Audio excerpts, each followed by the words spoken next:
Welcome back. Now, with our female athletes on the global stage, it has become more important than ever to shine the spotlight on the challenges and inconsistencies our women in sports still face. There's still a great difference in investment between men's and women's sport. Now, Momentum wants to take this opportunity to bring awareness to the sponsorship gap, gender pay gap and media visibility gap, and encourage every South African to get behind women's sports and their financial standing in society.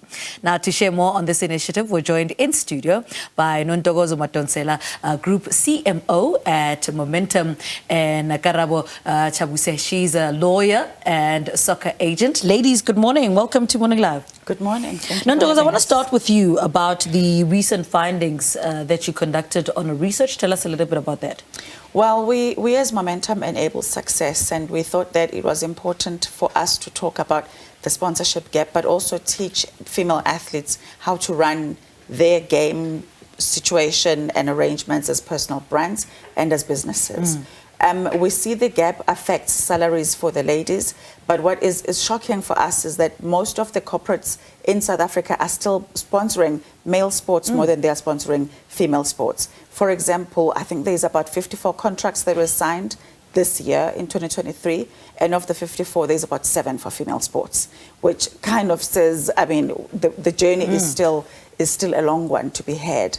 We know that whilst they can't be paid fairly on the field, or sometimes they don't get paid at all, they've got to find other means to make money. Yeah. And that is why we did the summit, to teach them on essential skills that they could deploy in the things they're passionate about, as well as the contracts they signed to further their financial progress. Karabo, speak to us about your experience in the market as somebody who's been in the industry and the differences that you're seeing in this pay gap. They're significant. You know, we've been in the industry for 14 years now, and even the number of women that we're representing is few and far in between, because you know that the corporates, you know, the stakeholders are not yet looking at women.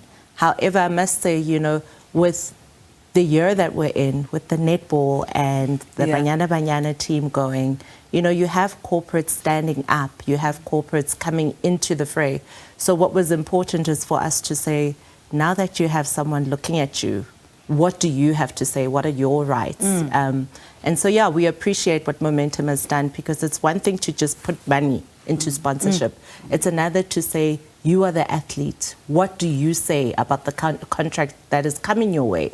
So the summit was really a good educational exercise for athletes. Are you finding that athletes know what they are worth and what they, you know, need to ask for, and what they know? I'm worth this much and this is what I negotiate for? No, the athlete is the expert on the field, right? The athlete is the one who will wake up, do the discipline, and the first contract that comes their way is possibly the best thing they've ever seen. So they don't know their rights. They don't know, you know, even with representation, when you get an agent, what are the contract's no's and do's and don'ts. So I think it's important for more education to be in this space, so that when an athlete comes, they can say, actually, I don't want an agent to just have all the exclusive rights, you know. So I think more initiatives like the one Momentum has undertaken is needed for the athlete, just in terms of educational point of view.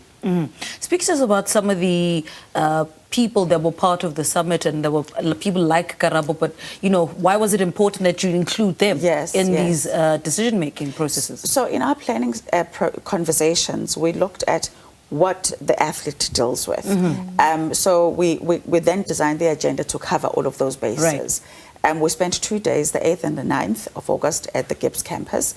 And on day 1, we basically just covered the basics around contracting statistics. Because often when you're a player, you don't know what numbers you're pulling on television. You don't know how many contracts are signed this year, how many hours of visibility we have been given on the TV screens. So we covered the data part. We gave training on how to build a personal brand. A lot of people get overwhelmed when we talk about, you are a personal brand. So we had to break it down for them. We talked to them about growing their communities on social media, because from corporate, we're looking for numbers, and we want you to be authentic in terms of who you are. And then on day 2, we had Prof. Anita Elbazer from Harvard, who basically deals with like the biggest global stars and coaches them on the business of sport. So she had been with us for the whole day. We looked at powerful case studies, and the women had to pre-read the case study. It was proper school. And the next day, the prof was literally giving them questions to make sense of what deals should the case studies or the athletes do, to look at who had what role to play between the agent, the athletes, and sometimes the family is involved, and also just make a sense of what the marketing strategies ought to be. So there was, we said we brought Harvard to South Africa, exclusively for the ladies. It was fantastic. Kara, what was your biggest takeaway from that? You know, as somebody, you know, you've been in the game for long, but you know, there's always space to learn new things. Absolutely. I was in school. You know? I was a speaker, but I was in school, and it was so good to hear it from the side of the corporate. Why they partner with an athlete, why they get into the game, and what they're looking for. So I think my biggest takeaway is just to understand the nuts and bolts from a corporate point of view, you know, so that we can better inform our athletes.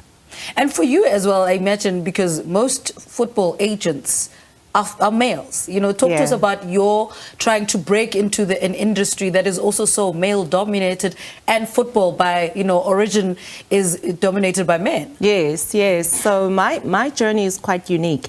I became the first female FIFA-accredited agent at age 21. So beyond just male-dominated, I was young, and I didn't know the game. So a lot of scraping, a lot of learning, which inspired me to go back to law school, inspired me to become a lawyer. But, you know, the challenges that we face, I think, are faced by agents in general. Right. So it's layered. Agents are not a wanted persons in the field. You know, they're viewed with suspicion. They're viewed as if they are pushing their best interest over their clients.